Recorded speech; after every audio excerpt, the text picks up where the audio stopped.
Hey everybody, welcome back to the Vape Passion Show. This is episode 6. My name's Alex, I'm the host. If this is your first time here, welcome. So I just recorded a review for Vista Select's Vista Vapor's Alto Stratus. It's like a candy flavored e-juice. It tastes a lot like, to me, it tastes a lot like green Jolly Ranchers. It's very, very sweet. So if you like sweet candy flavors, I think you'll like it. And then I have the K-Box 200, which I got from directvapor.com, and on top the Mutation X V3.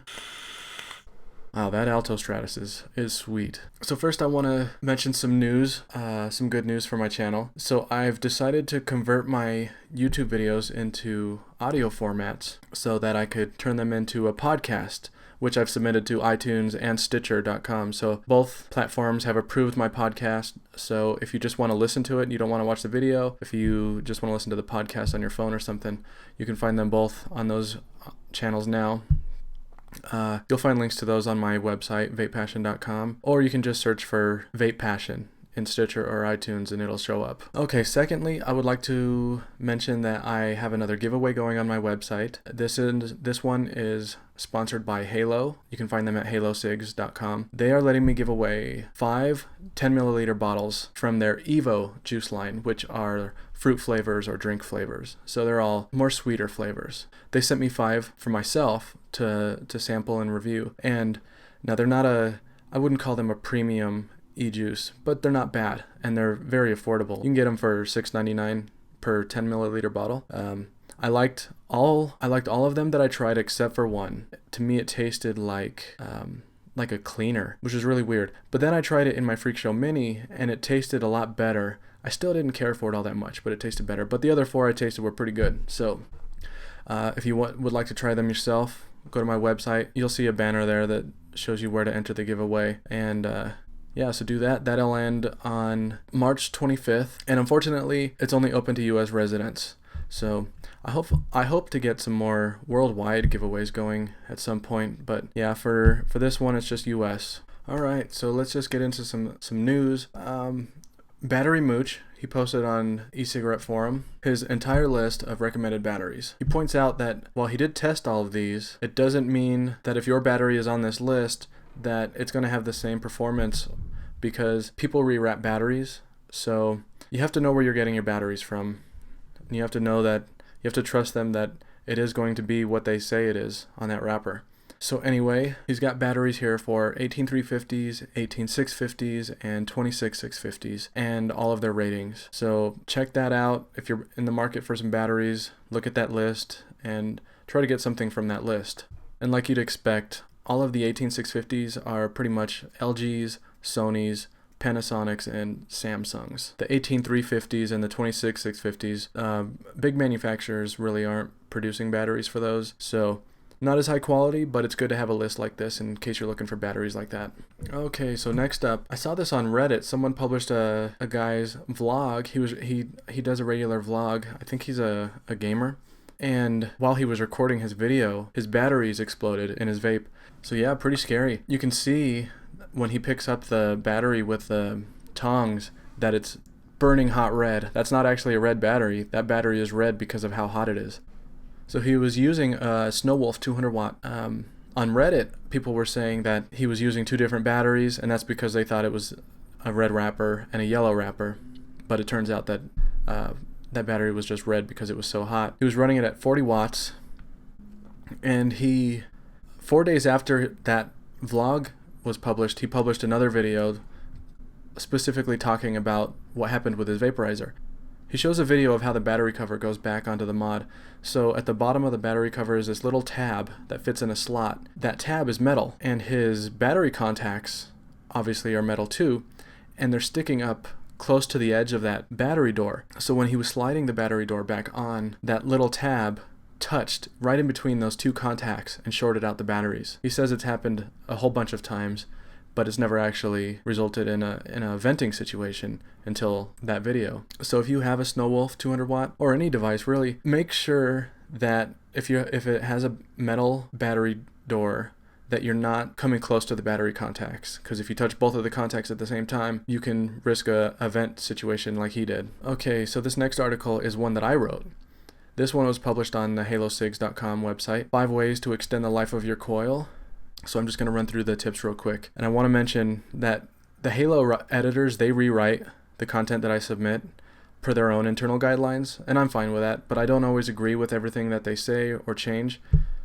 But it's usually pretty accurate for the most part. But so this first tip is add more PG, and my point here isn't to add more PG to your tank or to your atomizer, but to use higher PG e-liquids, because high VG will gunk up your coils. So if you're using an RDA, that's easy enough. You can just take out the cotton and burn it off. But if you're using a tank with replaceable coil heads, it's not so easy. You're going to have to replace that coil. So if you're trying to prolong the life of your coil, try to stick to high PG if you can. The second tip is to use e-liquids that have less sweetener, because like VG, sweeteners also result in a lot of buildup on the coils. All right, tip number 3, turn down the heat. If you're putting way too much wattage through your device, too much for the atomizer, it's going to burn the e-liquid instead of vaporizing it. So when you burn it, it's just going to really gunk up those coils. All right, tip number 4, feed the coil. So you want to be careful about letting your coils get too dry. If the wick gets dry and you burn it, it's going to ruin the taste of everything you put in there after it. So make sure you always have your coil saturated and your wicks saturated. And lastly, tip number 5, keep it clean. So with replaceable coil heads, you can't just remove the cotton and burn it off. You can't burn everything off of the coil. So something you can try is to soak the coil in vodka for a few minutes to an hour, then rinse it out with hot water and then let it dry for 2 or 3 days. That's one way you can save money and reuse your coil heads, but obviously you want to have a couple of backups because it takes so long to dry out. And this doesn't have to be expensive vodka. Some cheap vodka will do. Okay, so here's something I found on Reddit. This is called the Bare Bones mod. So what this is pretty much just a piece of metal wrapped around a battery. It's like a mech mod, like a tube mod, but it's not fully enclosed. So it looks pretty dangerous, and it probably is. You probably wouldn't have any issues using this at your desk, when you're at home, as long as you keep it away from anything else that's metal. But you definitely don't want to put something like this in your pocket, because there's just way too many chances for it to come into contact with something that's going to short it out. Definitely not safe to carry around. So I can only find it on amazon.co.uk. It costs $19.99 British pounds, which translates to like $30, $28, something like that in US, which I think is way too much for something like that. It's just a piece of metal, really.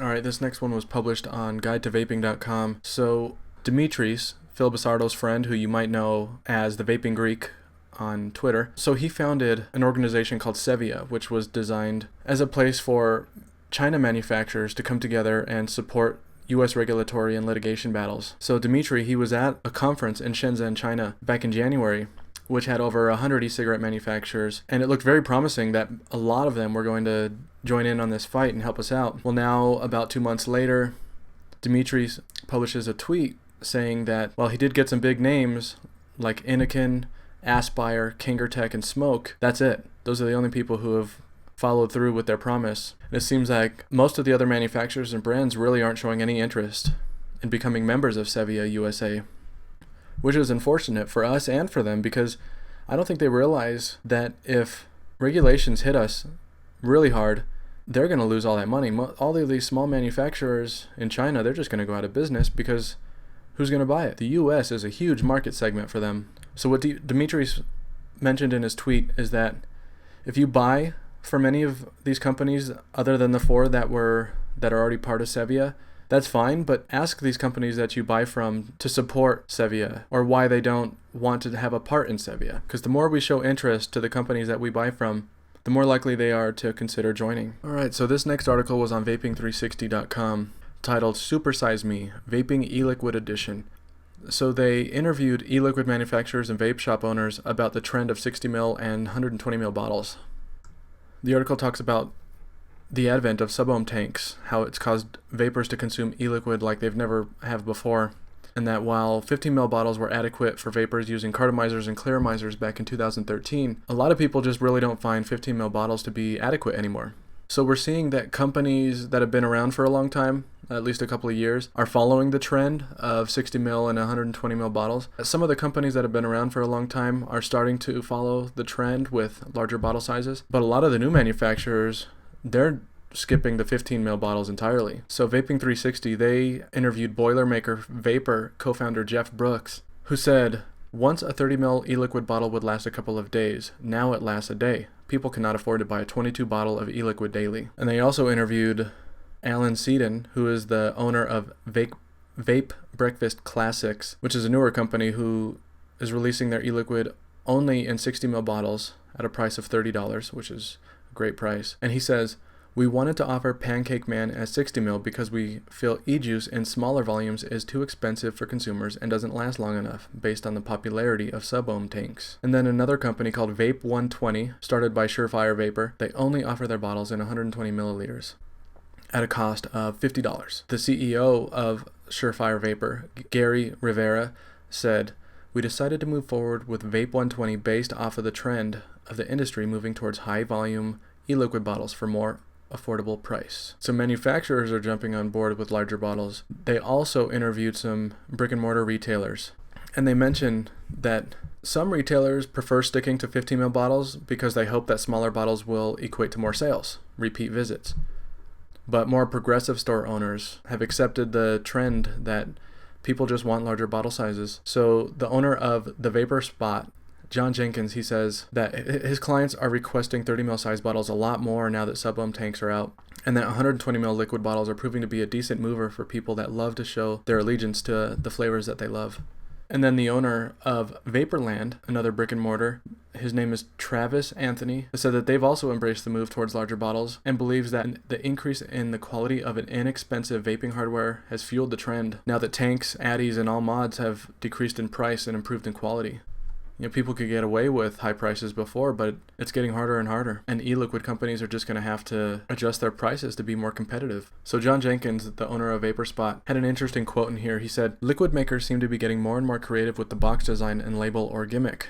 Honestly, as a retailer and the gatekeeper to all these new vendors, I feel like there should be more of a push to create longevity in their flavors. I would like to see the older vaping demographic as a target a bit more. A shift towards some tobaccos, darker notes like coffees, and serious flavors will eventually swing around away from the super sweet liquid phase. Then those 120 ml bottles will really be used up to the last drop, because right now clients are just vaping about a third of it before looking for the next big thing.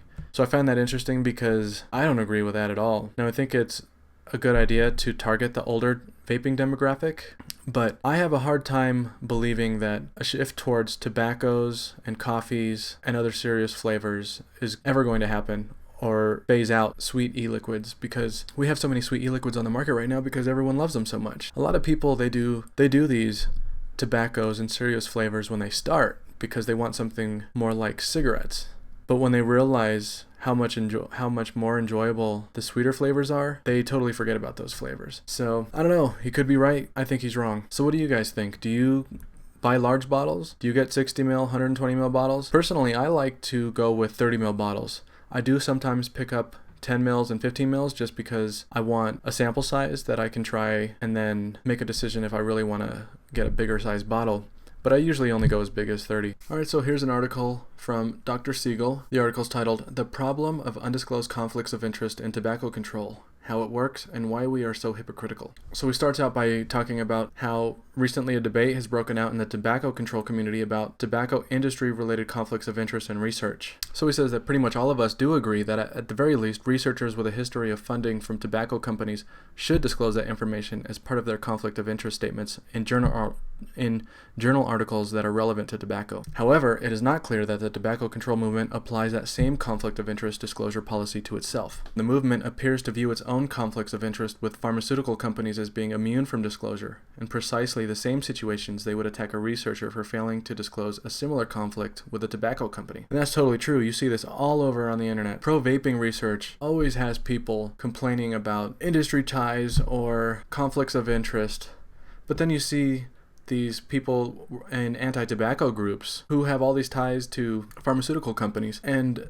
they don't think it's a big deal. So in this post, Dr. Siegel, he demonstrates how a failed disclosure works and how it creates the perception that a conclusion in an article has been unduly influenced by a financial relationship with another company. So the example he points out specifically is an article published last year in the journal Addiction Research and Theory, which talks about the cigarette cravings that people have when they first start quitting smoking due to nicotine withdrawal. So the article touts the benefits of Chantix in alleviating early withdrawal symptoms that could impede smoking cessation, which obviously is good news for Pfizer, who owns Chantix. And being a reader of that article, we have no reason to question the objectivity of the co-authors, because the financial disclosure statement at the bottom of the article says, the authors report no conflict of interest. But if you look back to 2012, one of the co-authors actually wrote another study, which clearly discloses his corporate connection to Chantix. And that study was funded in part by Pfizer. So it doesn't necessarily mean that the researcher was influenced by his relationship with Pfizer, but it does create the appearance of a possible bias. And that's what conflict of interest statements are designed to protect against. So Dr. Siegel, he says, why do we seem to have a double standard in tobacco control?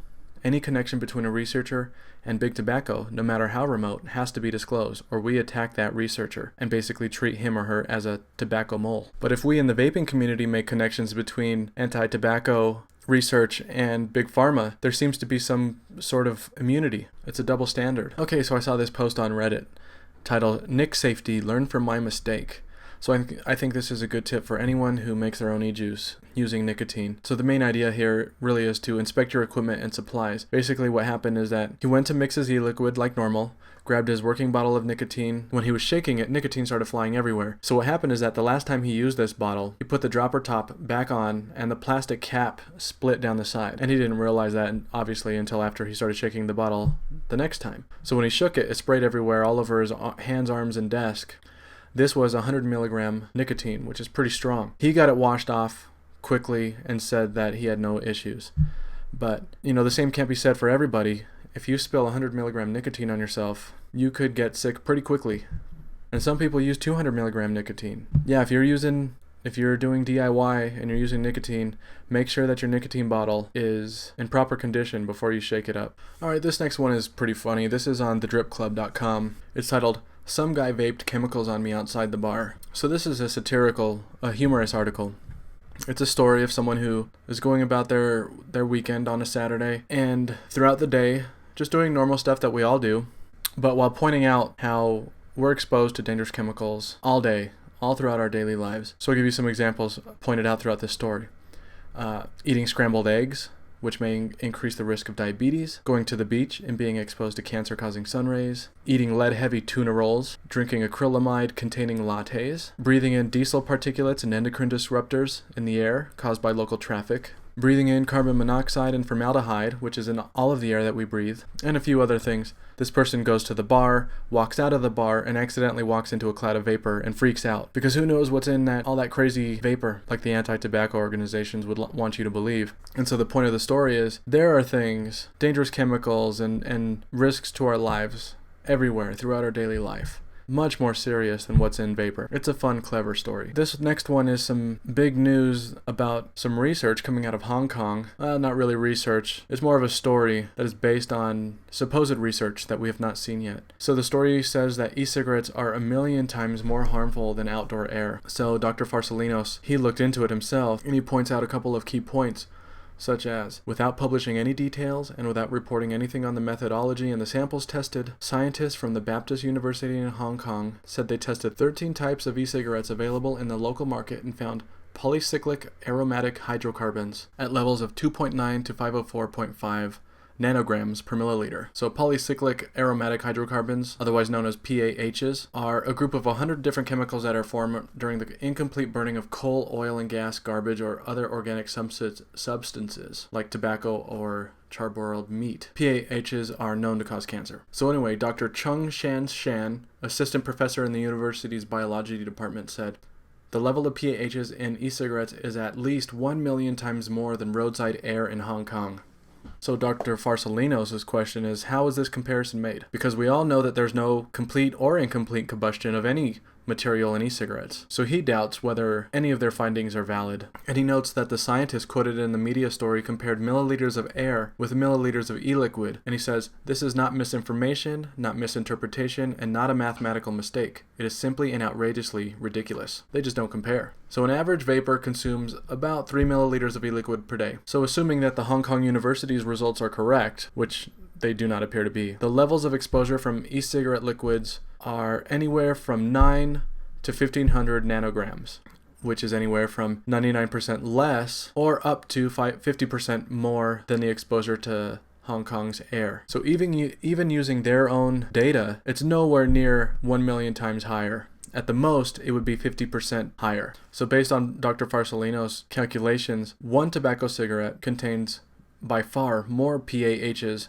than what these Hong Kong researchers reported they found in 1 milliliter of e-liquid. So he ends it with, there are only two possibilities for why the researchers came up with this conclusion. Either the scientists have no idea about what they're talking about, or they are deliberately misinforming the public and the regulators. He says this is a typical case of gross misinformation and extremely poor science, literally a public health disgrace. So I can't wait to see what these Hong Kong researchers say about that. I have a feeling they won't be releasing that study. Alright, so this next one is really cool. This comes from the National Center for Smoking Cessation and Training in the UK. This document was produced in partnership with Public Health England. So this is a guide titled Electronic Cigarettes, a Briefing for Stop Smoking Services. So this is a 39-page document pretty much giving any new user to vaping everything they need to know about vaping to quit smoking cigarettes. It's extremely thorough. I haven't read the whole thing, but I have skimmed through most of it, and it looks really good. And this is definitely where I'm going to be pointing anyone I know who smokes and who wants to try to quit.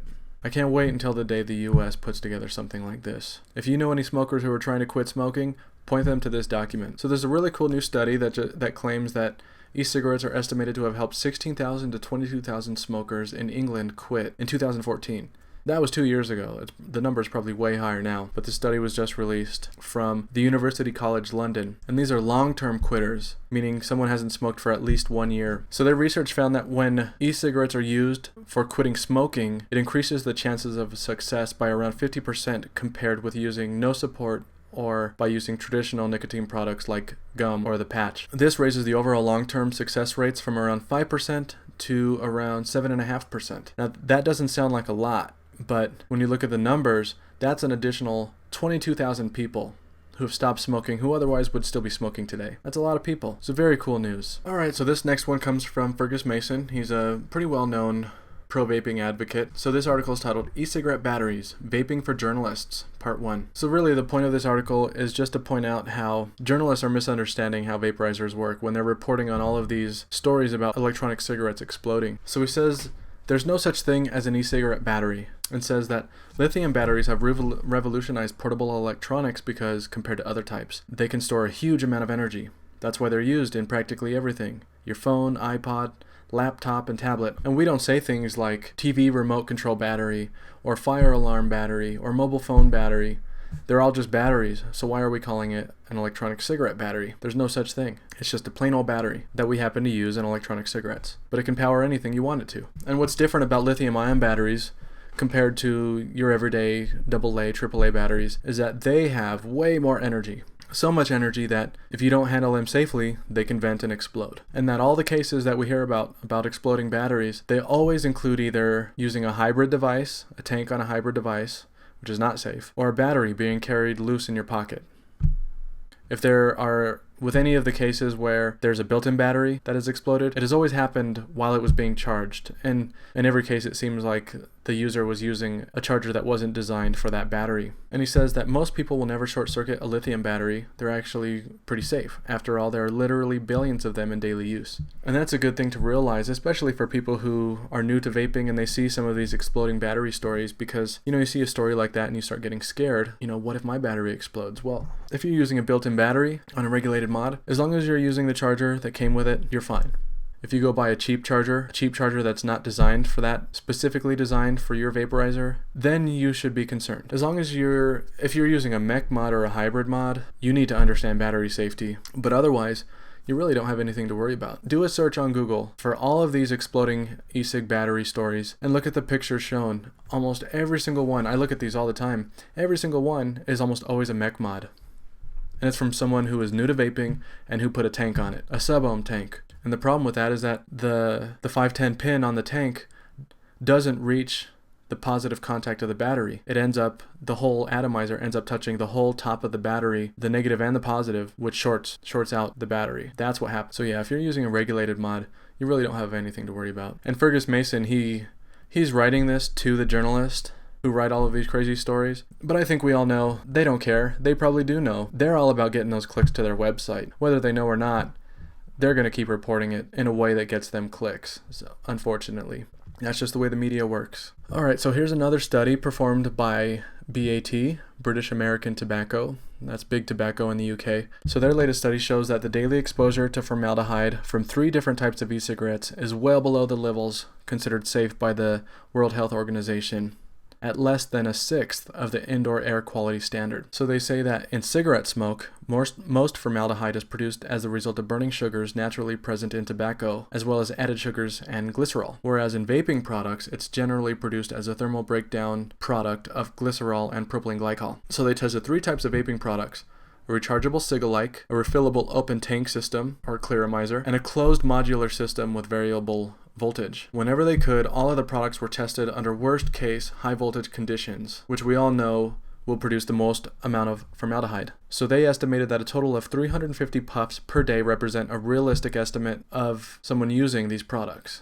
So using that 350 puff per day estimate, they used lab-based robots to use them in the same way. So their results showed that even in the worst case, the formaldehyde per 10 puffs of e-cigarettes was over 10 times less than the formaldehyde produced by a cigarette. And that for all products, the formaldehyde levels were well below safety benchmarks, such as the threshold for throat and respiratory tract irritation, occupational exposure guidelines, and the WHO guidelines for indoor air quality for selected pollutants, including formaldehyde levels. So there you go, another promising study from British American Tobacco. All right, moving on. So this one is about a tobacco tax increase that was proposed in West Virginia and is now dead. So the governor of West Virginia proposed an additional 45-cent tax on cigarettes to fund state employees' health plan and for smoking prevention. But then the Senate upped the cigarette tax to a full $1, and at that point lawmakers started to walk away. So one of the biggest outcries over this proposal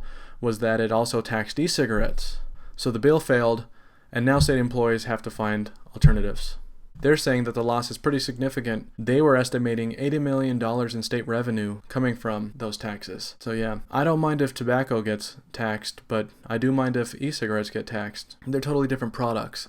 And I don't know why politicians keep trying to lump them into the same thing. They're not the same thing. Anyway, along those same lines, another bill in Utah was actually turned down. So this was a proposal to impose an 86.5% tax on e-cigarettes. And in this case, busloads of high school students crowded the Capitol to support the tax, along with Representative Paul Ray, who is a Republican in Utah. And Paul Ray was quoted as saying, "It's disappointing. We've studied this to death. We know what the right thing to do is. We just have to find the courage to do it." Obviously, he's not studied it to death, because to say that, he would be on the other side of the fence. Anyway, he said, "We're not dead yet. I'll bring it back. I'll pound it until I wear them down." So he's proposing an 86.5% tax on e-cigarettes in order to reduce vaping among price-conscious youth. He says, "We tax all tobacco products in the state of Utah except e-cigarettes. E-cigarettes are a tobacco product. It contains nicotine, and nicotine is derived from the tobacco plant." And yes, while it's true that most nicotine is derived from tobacco,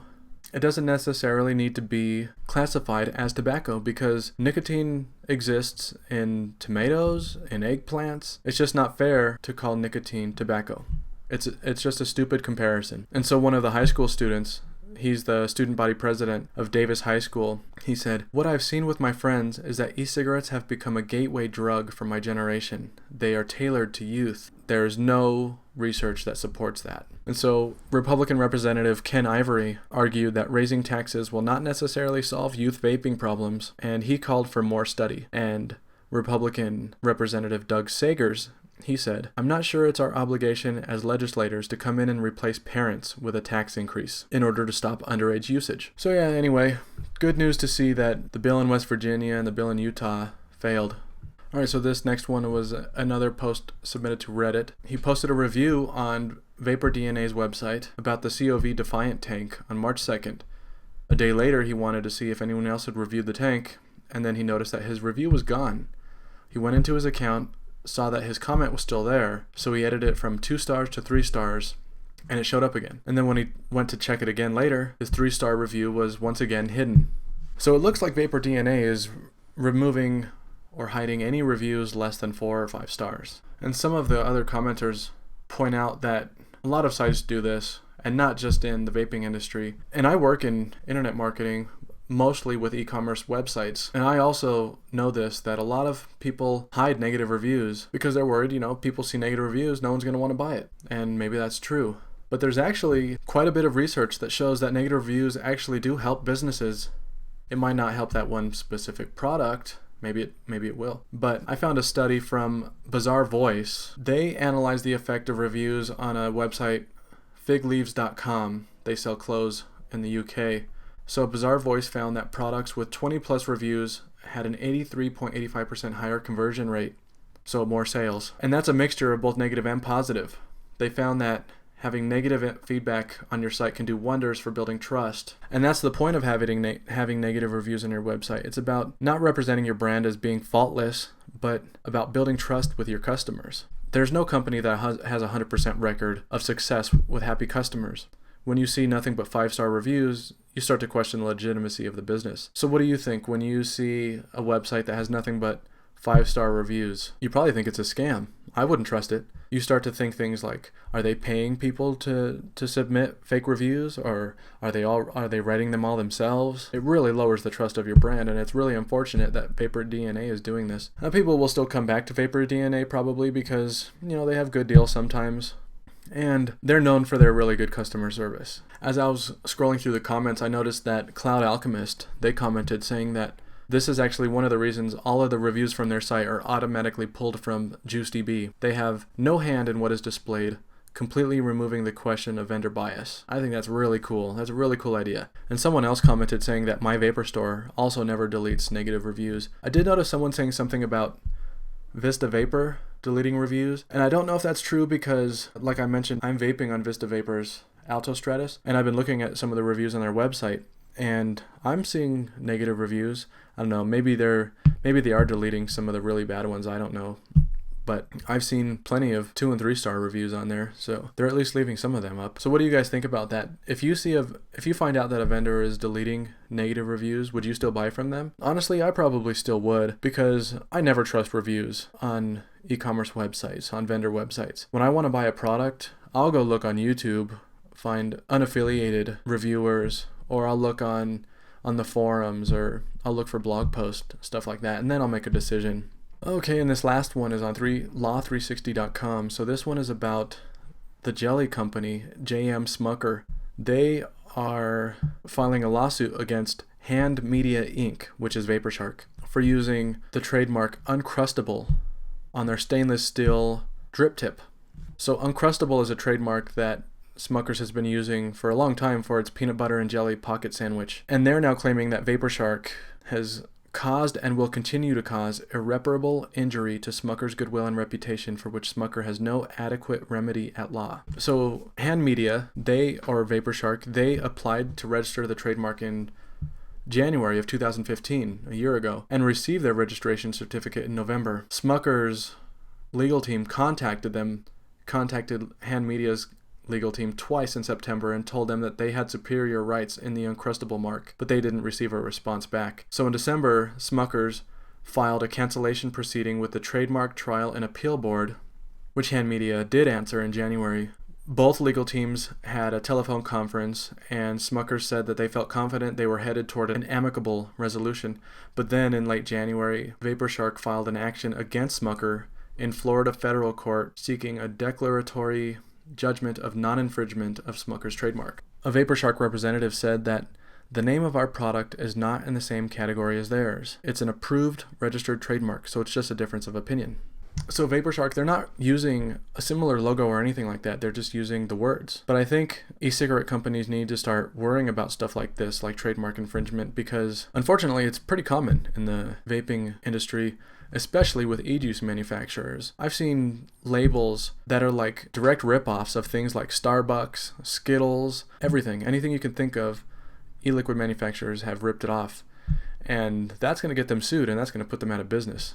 And I think with this recent lawsuit, e-cigarette companies need to start being a little bit more careful. Okay, so that's it for this week's vlog or podcast if you're listening on iTunes or Stitcher. So don't forget to enter that giveaway on my website. You have a chance to win 5 10-milliliter bottles of e-liquid from Halo from their Evo line. And who doesn't like free e-liquid? So go sign up. So yeah, I think this one is a little bit longer than normal, but I just had a lot to cover this time. I hope you found it helpful and informational and fun. Be sure to come visit my website and leave comments on the video on YouTube. Subscribe to my podcast on iTunes or Stitcher if that's where you listen to podcasts. And thanks for stopping by. I'll see you all next week.